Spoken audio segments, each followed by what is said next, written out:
ప్రార్థనా జీవితం, వాక్యానుసారమైన జీవితం, పరిశుద్ధమైన జీవితం. ఎంతో మంది భార్యకు తెలియకుండా చేస్తున్న తప్పులు లెక్కలేనని, ఎంతో మంది భర్తకు తెలియకుండా చేస్తున్న తప్పులు లెక్కలేనని, ఎంతో మంది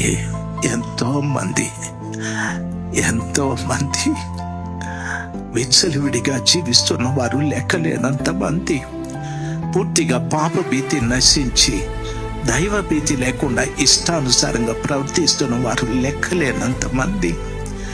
రాత్రి సమయమందు ఈ స్థలంలో ఉన్న నా దేవుడు చూసి మాట్లాడుతూ ఉన్నాడు. నీవే కదా విరిగిపోయిన ఎముకవి, నీవే కదా ఎండిపోయిన ఎముకవి, నీ కుటుంబమే కదా ఎండిపోయిన ఎముకలతో ఉంది, నీ పరిస్థితి కదా విరిగిపోయిన ఎముకలతో ఉన్నది.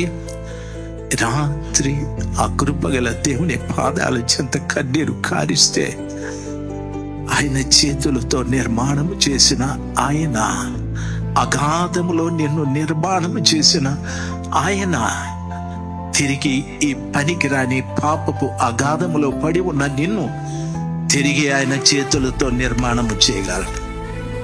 తిరిగి ఆయన చేతులతో నిన్ను నిర్మాణము చేయగలడు. ఈ రాత్రి నువ్వు అవకాశం ఇవ్వాలి.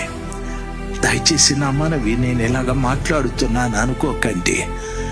ఒక ఊర్లో పెద్ద వ్యక్తివి కావచ్చు, పేరున్న వ్యక్తివి కావచ్చు, డబ్బున్న వ్యక్తివి కావచ్చు, పాస్టర్వి కావచ్చు, పాస్టర్ అమ్మవి కావచ్చు, సంఘ పెద్ద కావచ్చు, ఎవరైనా కావచ్చు.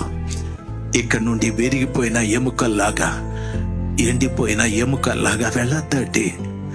జీవాన్ని పోసే నా దేవుడు రాత్రి సమయమందు నీ ప్రక్కనే ఉన్నాడు. జీవం పోసే నా దేవుడు ఈ రాత్రి సమయమందు ప్రక్కనే ఉన్నాడు. ఆ గొప్ప దేవుని పాదాల చెంత, సర్వశక్తిమంతుడైన దేవుని పాదాల దగ్గర కన్నీళ్లతో మొరపెడదాం, కన్నీళ్లతో అర్థిస్తాం. తండ్రి,